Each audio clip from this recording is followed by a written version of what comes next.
rejeté la proposition américaine. There are no negotiations with the enemy. La réaction de Washington a été immédiate et radicale. Iran is doing absolutely no business, and we're going to keep it that way very easily.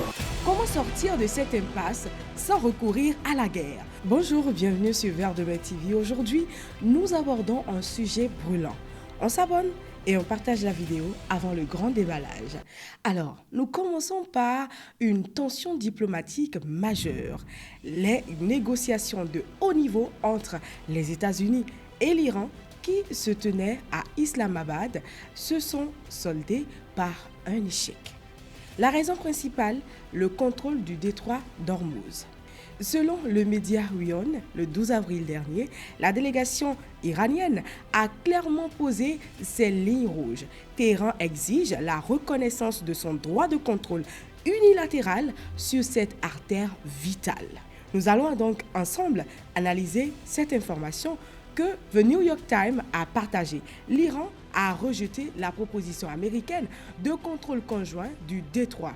Pire, selon le Financial Times, les Iraniens insistent pour imposer des droits de péage aux navires qui traversent, créant une nouvelle donne économique. Face à ce blocage, la réaction de Washington a été immédiate et radicale. Ce lundi 13 avril 2026, le président Donald Trump a ordonné à la marine américaine de bloquer le détroit. Dans une déclaration virale sur les réseaux sociaux, il a menacé de détruire les mines iraniennes et d'intercepter tout navire ayant payé une taxe à l'Iran, qualifiant donc cette pratique d'extorsion mondiale. Ces agissements et ce contre-blocage plongent l'économie mondiale dans le chaos. Les conséquences sont déjà visibles. Vous le remarquez déjà autour de vous. Le prix du Brent, du pétrole, a bondi de 60% en mars, un record historique sur un mois. Dans certaines stations-service, les prix ont augmenté de façon supérieure à ce qu'on constate sur la moyenne nationale. Les revenus nationaux, on en parle. Selon une analyse de Reuters, l'Irak et le Koweït ont vu leurs revenus pétroliers s'effondrer de près de 75%, le pétrolier étant bloqué. A l'inverse, l'Iran profite de la flambée des prix. Côté prévision FMI, la directrice du FMI a été citée donc par Money Control le 11 avril et elle prévient en disant « Même dans le meilleur des cas, il n'y aura pas de retour à la normale. Le monde subit une downgrade de croissance en raison des dommages structurels. » Face à cette crise, une voix s'élève pour rappeler les règles du droit international. Le Royaume-Uni est monté au créneau. Cette position s'appuie sur la Convention des Nations Unies sur le droit de la mer, UNCLOS. Même si l'Iran a ratifié le traité, il rejette le principe de transit-passage qui garantit le libre passage. Le pétrole du détroit n'est pas une monnaie d'échange.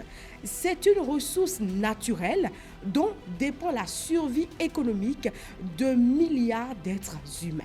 Comment sortir de cette impasse sans recourir à la guerre? Voici comment la démocratie économique promue par l'Institut Louis Even pourrait donc désamorcer la bombe d'Ormuz.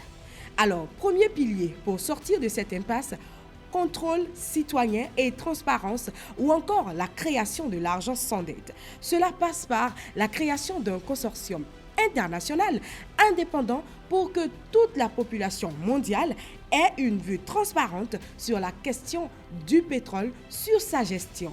Fini donc le contrôle unilatéral que réclame l'Iran. Numéro 2, la distribution équitable des ressources naturelles ou dividendes sociaux. Les richesses issues des ressources naturelles, comme le pétrole d'Ormuz, appartiennent à tous. Un fonds serait donc créé pour redistribuer les bénéfices du détroit aux populations de toute la région du Golfe, garantissant donc ainsi une stabilité à long terme. Et le troisième point, l'escompte compensé. Elle donnera la possibilité à la population d'acheter ou de consommer tout ce qui est dérivé de tous ces pétroles-là à un prix réduit et les gouvernements vont se charger de payer la différence au vendeur ou à celui qui produit. Cela permettra donc une consommation du pétrole produit sans appauvrir le consommateur ni ruiner le producteur. le détroit d'Ormuz n'est pas une propriété privée de l'Iran, ni un terrain de jeu militaire américain. C'est l'autoroute de l'humanité. La démocratie économique nous offre une alternative.